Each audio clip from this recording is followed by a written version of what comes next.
Saudara sekalian, shalom dan salam dari Bogor Baru. Pada hari ini atau kesempatan ini saya masih melanjutkan sharing mengenai bagaimana makna dari kitab Rut kepada kita semua, dan kita akan melihat kebenaran firman Tuhan dari Rut pasal 4 ayat 1 sampai ayatnya yang ke-8. Nah, saudara sekalian, saya memberikan nama atau judul dari perikop ini, dari renungan pada hari ini, yaitu penebus yang sejati. Penebus yang memang murni adalah penebus. Nah, saudara sekalian, penebus atau redeemer adalah orang yang berkorban.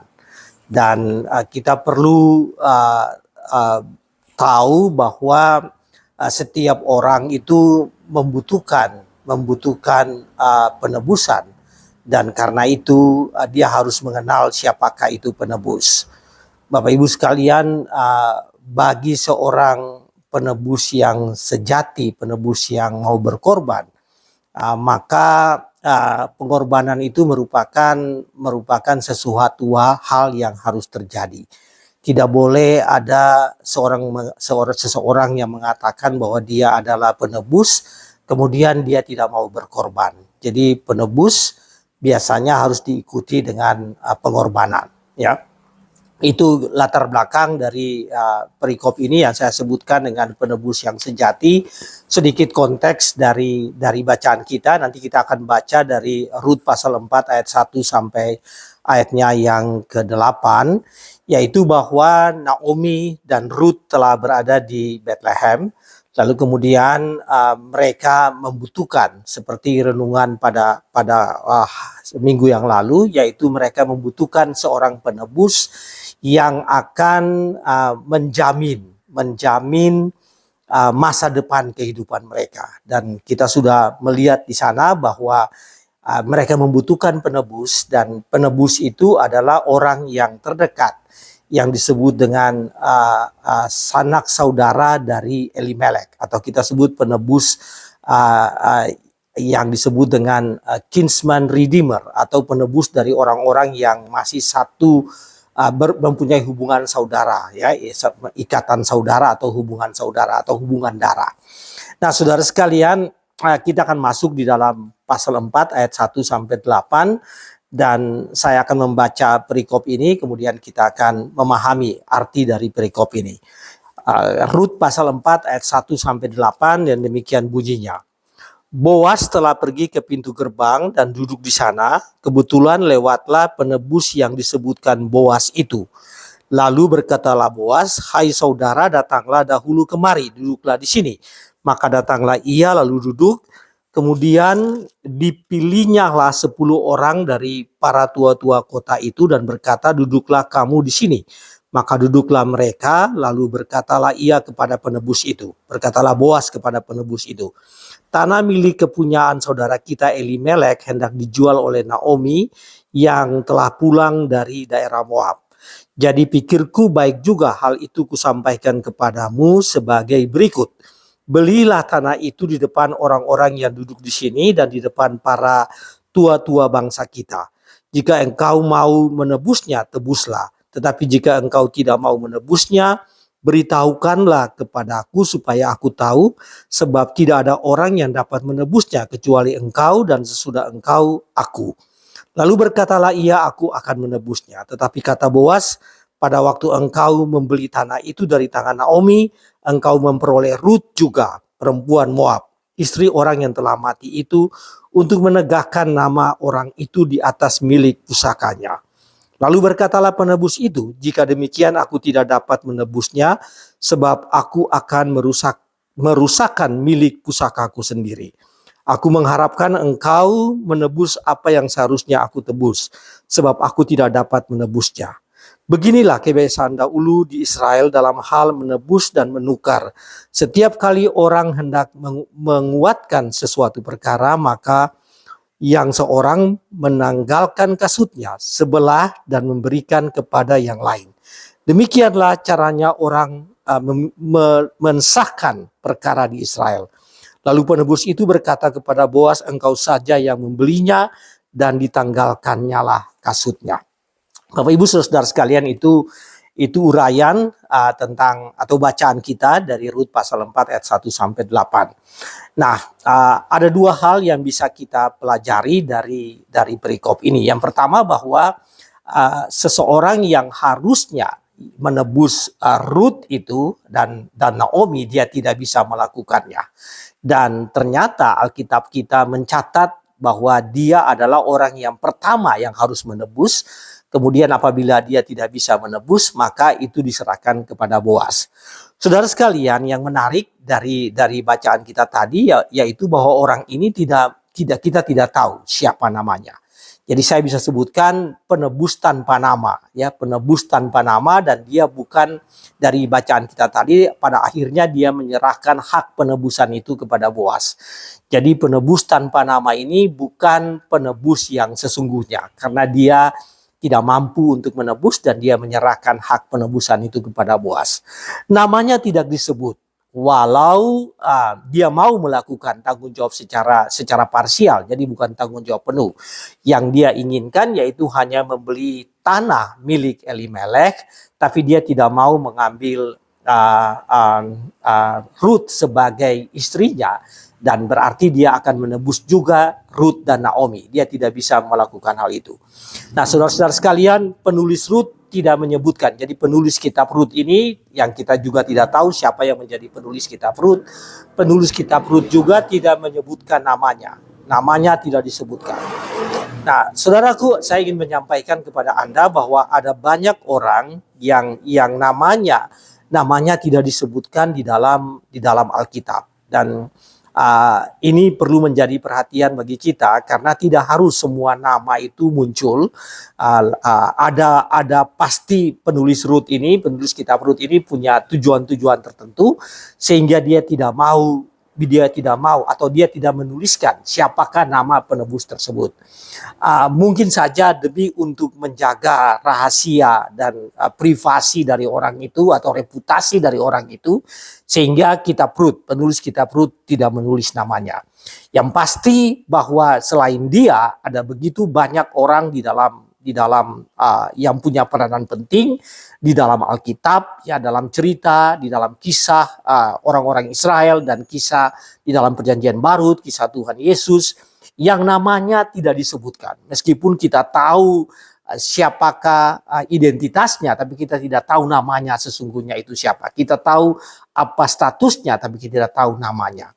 Dan ini merupakan pelajaran bagi kita, Bapak Ibu Saudara-saudara sekalian. Saya kasih contoh, misalnya dalam Perjanjian Lama cerita mengenai seorang gadis yang masih muda belia yang menjadi budak Naaman. Nah, Naaman ini adalah panglima perang, boleh dikatakan semacam panglima tentara, panglima angkatan bersenjata dari kerajaan Asyur, dan kita tahu bahwa dia menderita sakit lepra, dan kemudian seorang gadis yang dibawa dari Yerusalem, ya, yang dibawa dari Samaria, dibawa menjadi tawanan itu dan menjadi budak di rumahnya.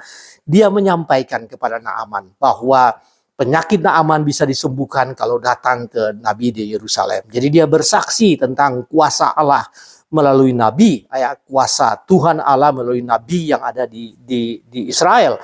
Tapi nama orang ini, dan itu dilakukan oleh Naaman, dan pada akhirnya Naaman disembuhkan, tapi kita tidak tahu nama gadis muda itu. Jadi gadis yang sudah bersaksi itu, seorang gadis yang sudah bersaksi itu kepada Naaman, Alkitab tidak mencatat siapa namanya.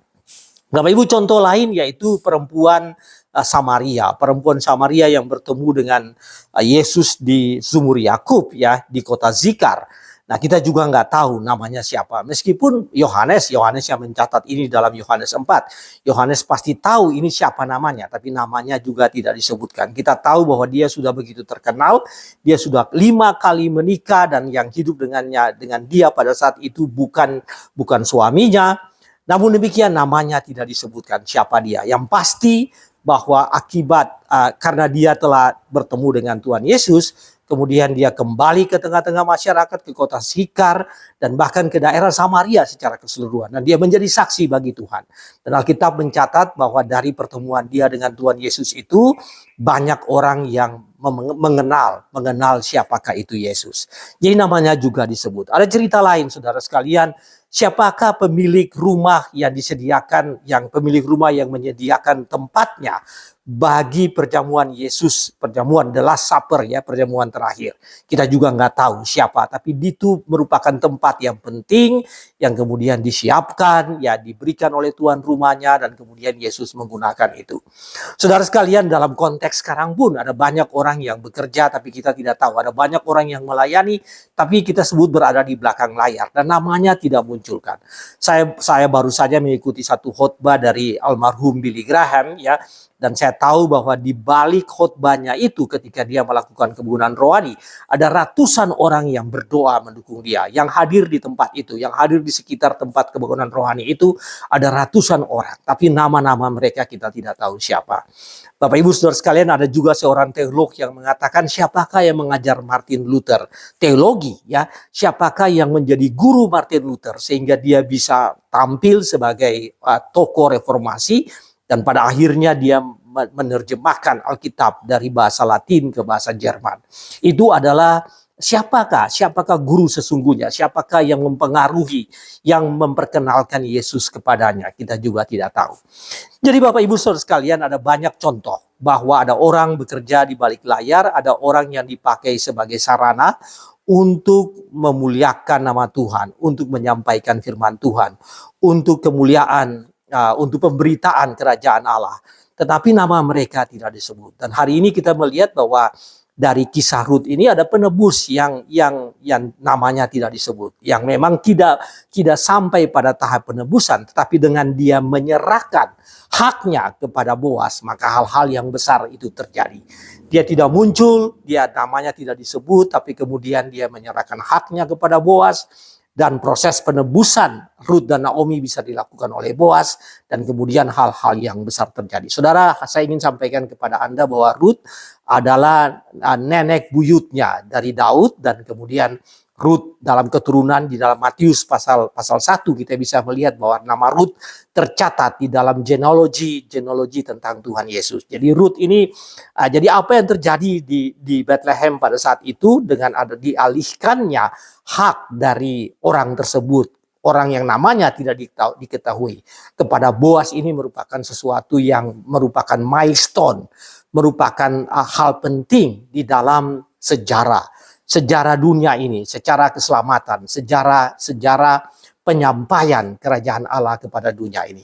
Saudara-saudara sekalian, apa ini artinya bagi kita? Dari hal ini, dari uraian ini menjadi pelajaran bagi kita bahwa nama Anda harus makin tidak terdengar di dalam pekerjaan firman Tuhan, di dalam pekerjaan pemberitaan firman Tuhan, di dalam pekerjaan gereja. Kita harus mengerti bahwa bukanlah kita yang paling utama. Yang dilakukan oleh kita itu adalah untuk memuliakan nama Tuhan. Yang dilakukan oleh kita, keikutsertaan kita, pelibatan kita dalam berbagai kegiatan-kegiatan persekutuan, gereja, evangelisme, adalah untuk kemuliaan nama Tuhan. Agar supaya firman Tuhan diberitakan. Agar supaya makin banyak orang menjadi orang percaya. Dan Allah semakin besar, kita semakin kecil. Biarlah dia semakin besar dan kita semakin kecil, dan nama kita harusnya bukan menjadi sesuatu yang diagungkan. Kita harusnya bekerja untuk kemuliaan nama Tuhan, untuk pemberitaan firman Tuhan, untuk keselamatan banyak orang, ya, menjadi fasilitator untuk keselamatan banyak orang. Dan biarlah kita makin kecil. Saudara, apabila selama ini Anda ingin supaya nama Anda itu tampil dalam berbagai kegiatan kerohanian, dalam kegiatan persekutuan, dalam berbagai kegiatan yang menyampaikan firman Tuhan, ya, kampanye menyampaikan firman Tuhan, crusade untuk menyampaikan firman Tuhan. Sebab hari ini pelajaran bagi kita bahwa nama kita biarlah semakin kecil, biarlah nama Allah yang dimuliakan, biarlah kita bekerja tanpa nama demi untuk kemuliaan nama Tuhan. Saudara-saudara sekalian, itu hal yang pertama dari Rut pasal 4 ayat 1 sampai ayat 8. Ayat yang kedua, bagian yang kedua, yaitu bahwa penebus tanpa nama ini, penebus yang seharusnya jadi penebus ini ya, penebus terhadap Ruth dan Naomi ini, ternyata dia memahami betul siapakah dia. Dia tahu siapakah dirinya sebenarnya. Di dalam bacaan kita tadi dikatakan, Bapak Ibu Saudara-saudaraku, bahwa dia tidak sanggup. Dia mengatakan, aku tidak sanggup apabila aku harus menebus lahan milik Elimelek dan sekalian menebus Ruth dan Naomi. Aku tidak sanggup. Nah, ini menunjukkan bahwa dia mengerti siapakah dia, apakah kemampuannya. Dia katakan, apabila aku mengambil Naomi, mengambil Ruth sebagai istriku, maka itu akan merusak kehidupanku. Di sini dikatakan di dalam ayat 7 tadi dikatakan bahwa apabila ini dia lakukan, maka itu akan merusakkan milik pusakaku sendiri. Dalam ayat 6 dikatakan apabila dia melakukan itu, maka itu akan merusakkan apa yang sudah dia dia kelola selama ini. Oleh karena itu dia mengatakan bahwa aku tidak sanggup. Dia tidak melanggar hukum, dia tidak melanggar aturan. Karena aturan yang tercatat dalam kitab Lewi dan kitab Ulangan mengatakan apabila seseorang tidak sanggup, maka dia bisa memberikan itu kepada penebus berikutnya. Penebus di ranking kedua yang bisa melakukan hal itu. Jadi orang ini tidak salah. Orang ini mengukur kemampuannya. Dan karena dia sudah mengukur kemampuannya, dia katakan dia tidak sanggup dan dia tidak serakah untuk mau mengambil apa yang tidak mampu nanti dia kelola. Dan dia katakan kepada Boas, inilah kasutku, inilah legalitas yang aku berikan kepadamu, inilah otoritas yang aku berikan kepadamu, sehingga engkau lah yang menebus. Engkaulah yang menjadi penebus Ruth dan Naomi. Saudara-saudara sekalian, sekali lagi ini menggambarkan kepada kita bahwa ada seseorang yang punya hak, tapi dia tidak melakukan hak itu, dia tidak mengambil hak itu. Seseorang yang punya tanggung jawab, tapi dia tidak melakukan hal itu karena dia mengerti siapakah dia sebenarnya. Dia mengukur dirinya dan kemudian dia mengambil kesimpulan bahwa pekerjaan ini atau tanggung jawab ini akan lebih baik dilakukan oleh orang lain. Jadi dia tidak menyalahi aturan, dia mengikuti aturan, tetapi dia tidak serakah karena dia tahu kalau dia mengambil itu, dia melakukan hal itu akan berakhir pada sesuatu yang merugikan atau sesuatu yang tidak baik. Dia katakan bahwa ini akan merusakkan tanggung jawabku, ini akan merusakkan harta yang sudah aku miliki selama ini. Artinya itu bisa saja merusak keluarganya dan itu di luar kemampuan dia untuk mengelola aset baru ya, aset yaitu tanah dan juga tanggung jawab baru yaitu Ruth dan Naomi yang diberikan kepadanya. Bapak Ibu Saudara-saudara sekalian, ketidaksanggupan untuk menjadi penebus. Isunya ketidaksanggupan untuk menjadi penebus. Dan di masa raya Paskah ini kita melihat hal yang sama pernah tersirat di dalam pergumulan Tuhan Yesus. Ya, di dalam doa di Getsemani Yesus mengatakan begini, ya Bapa, bila cawan ini kalau mungkin cawan ini lalu daripadaku, biarlah cawan ini diambil olehmu. Tetapi bila tidak, biarlah aku akan melaluinya. Saudara, Yesus sebagai seorang manusia ya, sebagai dengan kemanusiaannya, Yesus berpikir bahwa dia tidak sanggup melakukan hal itu. Dia tidak sanggup untuk menanggung untuk menebus isi dunia ini, untuk memikul tanggung jawab yang berat itu. Dan dia menyampaikan itu kepada Bapa di sorga. Tapi kemudian akhir doanya, jadi ada di dalam kisah di Taman Getsemani, dia doanya yang terakhir dia katakan, biarlah kehendakmu yang jadi, dan kemudian dia mengambil sikap untuk mau menjadi penebus. Saudara sekalian, Yesus mengambil keputusan, diberikan kekuatan oleh Allah Bapa di sorga. Dia mengambil keputusan untuk menjadi penebus, bersedia berkorban dan menjadi penebus bagi isi dunia ini, bagi kita semua. Saudara-saudara sekalian, itulah penebus yang sejati. Penebus yang sejati adalah penebus yang mau berkorban, yang rela berkorban dan memiliki tanggung jawab dan mengerti bahwa apa yang harus dia lakukan. Bahwa kalau dia tidak melakukan hal itu, maka penebusan tidak terjadi. Ya, seperti Boas mengatakan, kalau engkau tidak mengambil tanggung jawab penebusan ini, maka aku yang mengambil hal itu. Nah, Tuhan Yesus pun mengatakan itu, biarlah kehendakmu yang jadi. Yesus rela untuk mengambil tanggung jawab itu, menjadi korban di kayu salib, di Golgota, untuk kehidupan umat manusia, untuk keselamatan umat manusia, untuk keselamatan Anda dan saya.